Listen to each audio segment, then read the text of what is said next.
Amidst the continuing standoff with China in Ladakh, Union Home Minister Amit Shah on Saturday said the Modi government is fully alert towards securing each inch of the country's land and no one can take it away.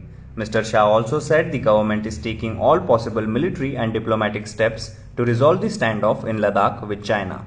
We are vigilant for every inch of our land, no one can take it away. Our defense forces and leadership are capable of defending the country's sovereignty and border, Mr. Amit Shah told CNN News 18 when asked whether China has entered into Indian territory. The Home Minister also said that the government is committed to protecting the sovereignty and security of the country. Moving on to the next news, Prime Minister Narendra Modi chaired a meeting on Saturday to review arrangements for the delivery and distribution of a coronavirus vaccine when one is made available.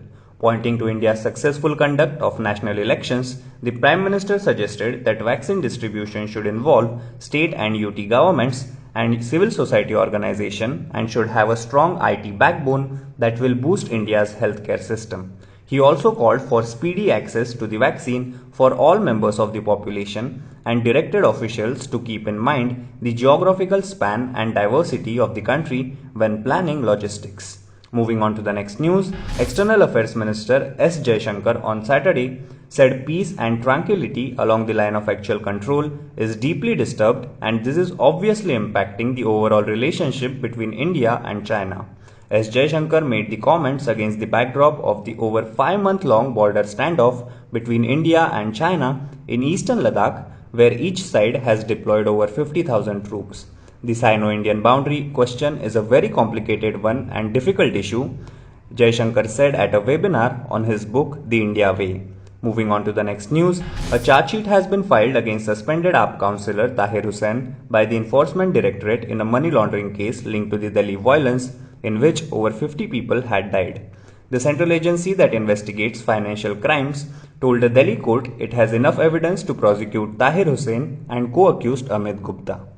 There is prima facie sufficient incriminating material about the involvement of the accused person, thus cognizance of the offence under Section 3 read with Section 70, punishable under Section 4 of PMLA 2002, is taken against accused Tahir Hussain and accused Amit Gupta. The Enforcement Directorate may proceed with further investigation as per law, the court said.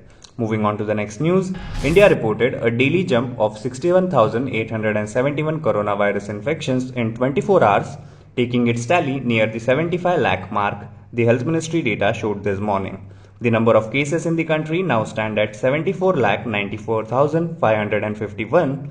In the 24-hour period, India, which is the second worst hit country, reported 1,033 deaths linked to the virus, taking the total number of deaths to 1,14,031. The number of active cases remained below 8 lakh for the second consecutive day in many weeks. Now be the first to know about the latest updates on our new news app. Go on your Android or iOS, search for HW News Network. Download our app, choose the language you prefer to get updates in, and be up to date with the latest news.